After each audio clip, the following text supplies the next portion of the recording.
Olá, minha gente, aqui estamos para dar continuidade ao nosso projeto Aprendendo e Produzindo Literatura de Cordel. Hoje nós vamos falar das 3 regras básicas para escrever uma literatura de cordel.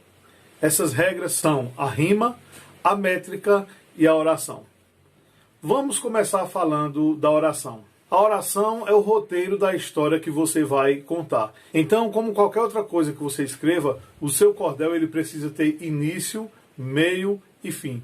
E a oração é exatamente isso. Você vai criar a sua obra com início, meio e fim, de uma forma que ela fique lógica. Pois se ela não tiver lógica, então você se perdeu na oração. Então imagine você começar falando de uma coisa, né? Daqui a pouco você passa para outro assunto, nada a ver, e depois tenta voltar, não se acerta mais. Então a pessoa que vai ler o seu cordel pode até encontrar rima, pode até encontrar métrica, mas vai dizer o que é que essa pessoa quis dizer aqui de fato, porque ficou uma coisa confusa. Então é preciso você seguir esse roteiro, é preciso que o seu cordel fique com lógica no que você está dizendo. Alguns escritores já dizem na primeira estrofe sobre o que eles vão falar. Por exemplo, eu estou aqui com um cordel, O Romance do Pavão Misterioso, e José Camelo de Melo Rezende, e diz assim: eu vou contar a história de um pavão misterioso que levantou o voo da Grécia com um rapaz corajoso, raptando uma condessa, filha de um conde orgulhoso. Então, no início, na primeira estrofe, o poeta já disse sobre o que iria falar. História da donzela Teodora, de Leandro Gomes de Barros. Já na primeira estrofe também ele já diz sobre o que ele vai tratar e ele vai iniciar o seu cordel assim: eis a real descrição da história da donzela, dos sábios que ela venceu, e a aposta ganha por ela, tirado tudo direito da história grande dela. Então ele já iniciou aí dizendo, né, a que veio o que ele iria fazer. Tem um cordel meu intitulado Filosofia de Seu Madruga, que eu não coloquei o personagem Seu Madruga logo na primeira, mas já comecei falando de filosofia. E depois eu vou introduzir o personagem no enredo, né? Eu iniciei assim: muitas frases filosóficas nós ouvimos todo dia, tem filósofo famoso com muita sabedoria, mas até no bar se encontra bebum com filosofia. Eu só sei que nada sei, Sócrates foi quem falou, mas ele sabia sim, uma onda ele tirou. A frase ficou famosa e o tempo não apagou. Daí por diante eu vou falar sobre outros filósofos. Aí lá na 8ª estrofe, aí eu vou sim introduzir o personagem Seu Madruga. Aí eu digo: gosto muito de um que não está na galeria desses mestres que dominam a arte da filosofia. O seu nome, Seu Madruga, nos ensina todo dia. Apesar de apanhar muito violência, ele condena. Seu Madruga nos ensina que a vingança nunca é plena e nos diz por que não é. Mata a alma e a envenena. Então daí por diante eu vou dizer várias frases de Seu Madruga e a gente vai entender, né, a oração, o enredo da história. Então ele tem que ser uma coisa bem lógica, né, que esteja conectado o início, o meio e o fim. Aí sim você vai ter um cordel com uma ótima oração.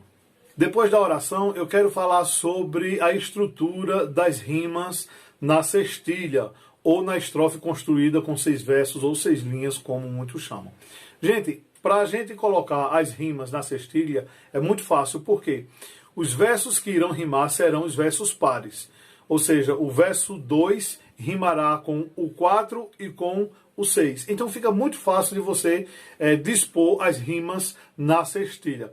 Por exemplo, no cordel História da Donzela Teodora, de Leandro Gomes de Barros, que eu acabei de citar aqui, a primeira estrofe: eis a real descrição da história da donzela, dos sábios que ela venceu, e a aposta ganha por ela, tirado tudo direito da história grande dela.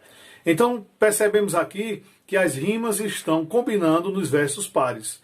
Donzela, ela e dela. Então fica muito fácil nós fazermos a disposição das rimas na cestilha. No cordel, a história de Juvenal e o Dragão, nós vemos outra estrofe aqui em cestilha e você pode perceber a disposição das rimas. Vejam bem: morava um camponês num subúrbio de um ducado, já faziam 7 anos que ele tinha enviuvado, só ficou com 2 filhinhos, no que mais tinha cuidado. Então você vê aqui a disposição das rimas, né? Ducado, enviuvado e cuidado. Então fica muito fácil da gente fazer essa disposição, como eu já disse a vocês.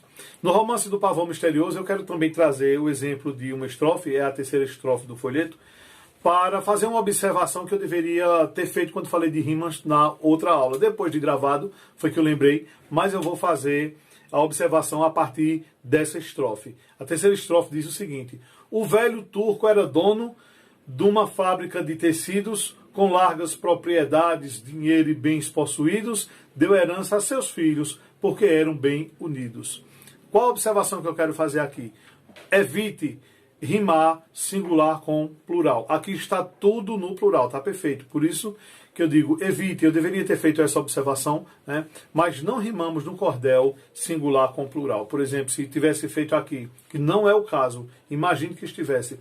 O velho turco era dono de uma fábrica de tecido, com largas propriedades, dinheiro e bens possuídos, deu herança a seus filhos, porque eram bem unidos, né? Então, tecido não está aqui no cordel, fui eu quem coloquei só para exemplificar. Tecido, possuídos, unidos. Então, não se rima. Tem gente que faz por aí, faz. Evite, não faça. Então, nós que estamos iniciando a fazer, que estamos procurando melhorar, é bom evitarmos sempre essas coisas, tá certo? O velho turco era dono de uma fábrica de tecidos com largas propriedades, dinheiro e bens possuídos, deu herança a seus filhos, porque eram bem unidos. Então você vê que está perfeitinho aí, tudo no plural, vai soar tudo uma beleza, tá certo? Gente, essa aula de hoje, ela vai ser bem mais rápida por isso, devido, eu acredito que vai ser muito fácil, né? Inclusive, quem já faz literatura de cordel vai dizer, poxa, mas eu já sabia disso. Eu sei, querido, paciência. Tem gente que ainda não sabia, né? E é justamente isso que a gente vai tentando passar para aqueles que ainda não têm o hábito de estar fazendo, ainda não têm esses conhecimentos. Então, lembrem da disposição das rimas na estrofe de 6 versos, de 6 linhas, a sextilha. Você vai rimar no segundo, no quarto e no sexto verso, tá certo? Não precisamos rimar o primeiro com o terceiro, com o quinto, não. Rime o segundo com o quarto e com o sexto, tá certo? Então você fazendo isso, a disposição das rimas, a estrutura das rimas na estrofe está perfeita. Aprendemos também sobre a oração, que você vai fazer o seu cordel aí bem alinhado, né? Você não vai começar falando de a festa do café, depois falar sobre o preço do sabão em pó e terminar com a corrida da galinha. Vai ficar uma coisa totalmente sem lógica, né? Você vai fazer o seu cordel com um belo enredo, com início, meio e fim, e vai ficar um cordel perfeito, certo? Então hoje nós aprendemos sobre oração e sobre a estrutura das rimas ou a disposição das rimas na sextilha. Na próxima aula nós falaremos da disposição das rimas nas estrofes com 7 versos na setilha, ok? Um grande abraço e mais uma vez, muito obrigado pela atenção de vocês.